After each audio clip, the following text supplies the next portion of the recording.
It's true that I do critique Christianity as a whole, but my issue with it, again, is not the everyday belief of individual Christians. It's how the beliefs of everyday Christians, particularly white Christians, are being manipulated to uphold the power dynamics that pit people against each other. Okay?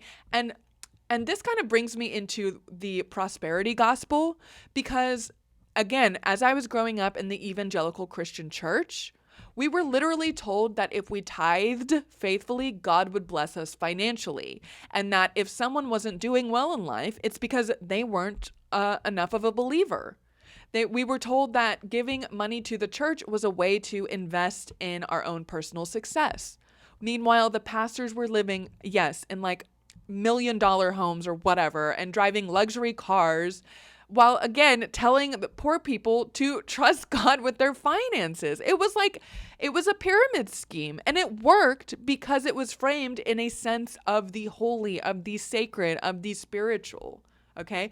Because it used the language of righteousness to reinforce the logic of capitalism, placing blame on poor people for their poverty, okay? And if you didn't get rich, well, clearly your faith just wasn't strong enough. It almost like spiritualized wealth inequality and blamed the victims of poverty for their own oppression. And this is where moral panics come in again, because when people start to question that system, when the cracks begin to show and people realize that they're not getting the material conditions they want, and it doesn't matter how hard they work, they're still not as successful as the people on top, that is when the leaders pivot and they find a new enemy and they create a new panic. For example, in the 90s, it was the gay community. Post 9/11, it was Muslims. Today, it's trans people, but it's always the same script, okay? It's manufacture a threat based on fear of something that is a part of a different community outside of the centralized demographic of people you want to convince to vote for you. So in this case, white evangelical Christians. Then you stoke the fear and you justify the control, and you frame it all as protecting the children. Whenever I hear a white evangelical start talking about protecting the children, I very rarely believe them. The kicker of all of this is that the people most hurt by these panics, by the moral panic that is constantly manufactured, are often the very children they claim to protect. Because any kid who grew up queer in the Christian church knows what I'm talking about, or neurodivergent, or just generally questioning, okay? These kids are constantly being forced into shame or into silence or sometimes conversion therapy, and in many cases, homelessness. The reality is, let's be so for real. They're not protecting children. They're abusing them. They're indoctrinating them. They are grooming them to be obedient to a system that will exploit them economically, emotionally, and spiritually. And that indoctrination doesn't stop once you hit adulthood. It just evolves. It just becomes economic and political. Once you are of voting age, like it's a little bit more difficult to stop subscribing to this bullshit, to break free from it, because now you're a parent. Now you're passing it down to your own kids, right? You've become the compliant worker. And it's even harder to question the system. You become the voter who backs authoritarian policies out of fear, okay? And this is why I insist on critiquing religion, even when people tell me to let it go. It's not, the thing is for me, it's not just about whether or not people believe in God, and I think that that might be totally irrational. What I'm actually trying to critique is the machinery that belief becomes like a cog of. It's about the systems of power that use religious beliefs to justify harm. And that's where I draw a very firm line. We must critique the institution, the ideology, without dehumanizing the believer. Because again, so many of the Christians I know, including the ones I grew up with, are not malicious. They are kind, generous, thoughtful people who have been steeped in a toxic system. And many of them are already doubting. And yes, they need to be held accountable for, if they voted for Trump. I'm not doubting that. But I want to be there for these people who are already questioning, and maybe they just don't feel safe to say it out loud, or they don't want to lose their families or their communities or their entire social safety net, because I can attest to the fact that it's hard to leave the evangelical Christian church, all right? 13 years later, and I'm still dealing with the ramifications of that, all right? And another factor in this conversation that I want to make crystal clear is that I'm not trying to ban religious practice. I'm not trying to ban belief. Again, this is about dismantling the machinery of control that hides behind that belief, that uses belief for power. It's about recognizing what authoritarianism needs to rise to power, because sometimes it really just needs a pulpit. It needs a Bible verse to convince people. It needs a really powerful praise and worship service, okay? And before you know it, you're singing along to the system of control you claim to protest. But okay, again, like, I want to be clear, I'm not talking about personal spiritual transformation, okay? I may be an atheist, but I do consider myself spiritual. I love the spiritual, not religious community. I totally vibe with that. What I'm talking about is institutional religion, structures built to consolidate power and force orthodoxy of any version or flavor, and that determines who gets to speak and who must stay silent. Because religion, when it's institutionalized, becomes the perfect format for authoritarian control. Why? Because it teaches people from the youngest age that there is one ultimate reality, one ultimate morality, and one ultimate authority. And that questioning that authority is dangerous, okay? Does any of this sound familiar, okay? Organized religion offers like a ready-made system for totalitarian regimes, for systems of power. That includes patriarchal family structures, rigid gender roles, the demonization of outsiders, aka non-believers, and the idealization of suffering and sacrifice. It trains people to accept hierarchy as divine order. It replaces curiosity with doctrine. And I just think that it's a dream come true for any authoritarian leader, because they don't want you to think. They want you to comply. They want you to fall into line. And if you think that an eternity in hell is on the line, you'll do more than comply. You'll volunteer to defend it. Do you know what I mean? And that's the sinister aspect of religious authoritarianism. It doesn't need to rely on violence. It just needs to have like an emotional bug in your ear. It just needs to convince you just a little bit. And then you'll vote for the violence to be committed. It's so cyclical like this. And that's what I wish more people understood. All right? Because when the state or when any policies are framed as blessings or, righteous from the pulpit, protesting against those issues becomes blasphemy. And it's why the line between church and state isn't just a constitutional issue, it's a survival issue.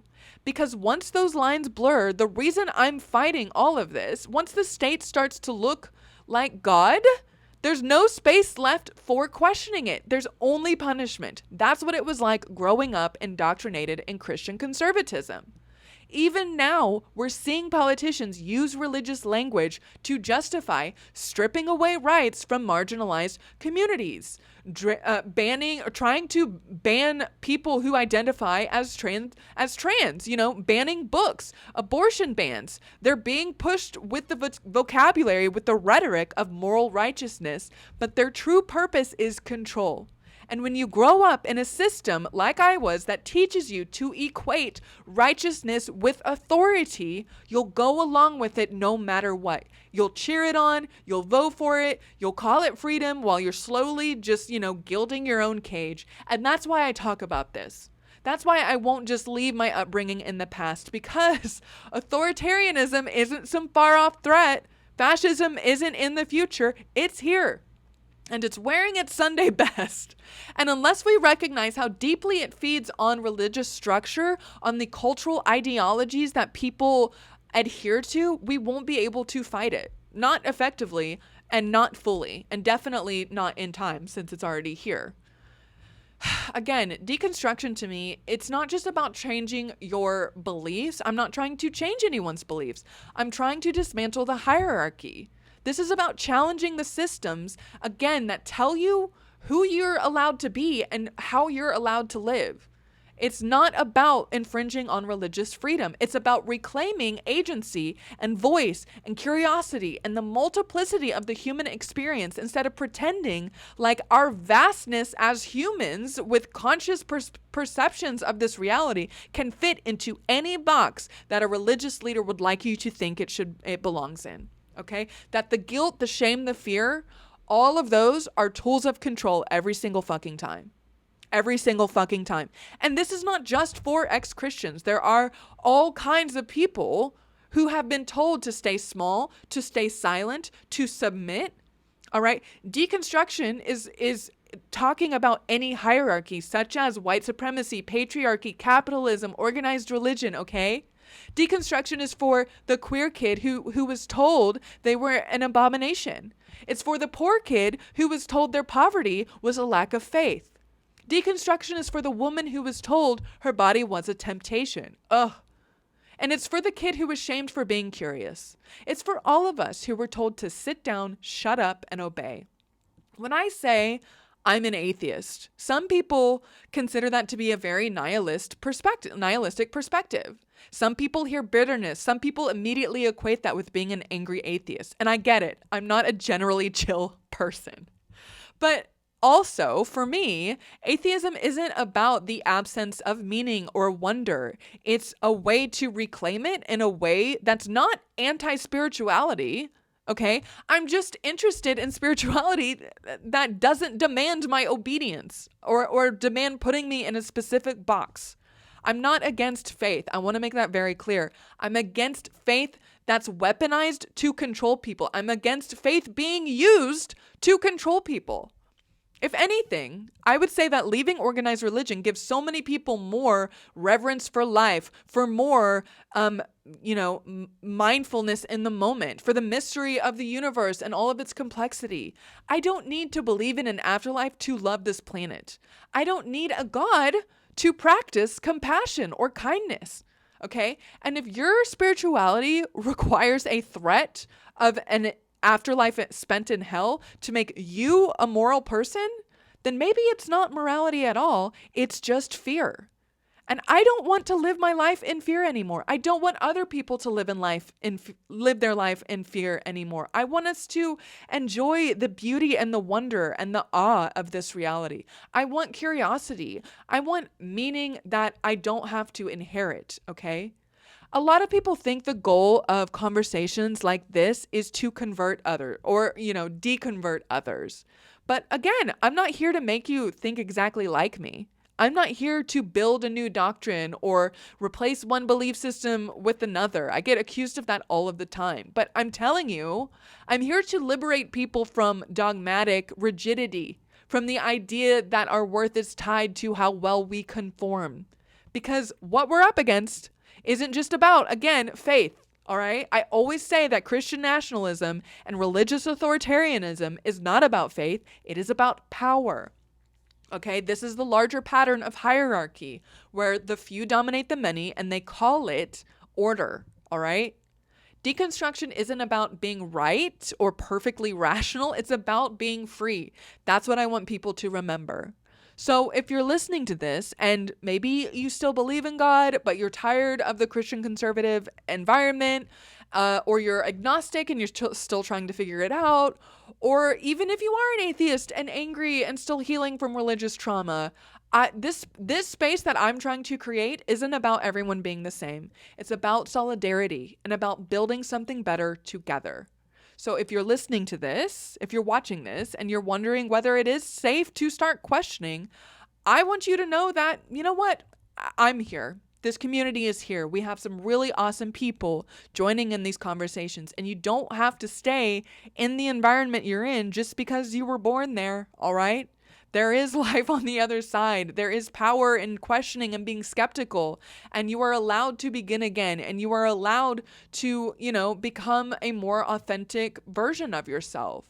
The people who raised me, whether or not they realized it, they were trying to control what I thought. And I'm here to relate to you if that sounds like how you were raised. And when you do unlearn all of these things, I promise that life on the other side is worth it. So I hope you got some value out of this episode of the Kayse Melone Show.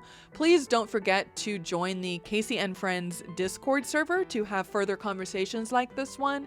And also tune into the daily broadcast live stream every day at 7 a.m. Central Standard Time on both YouTube and Twitch. I look forward to seeing you there.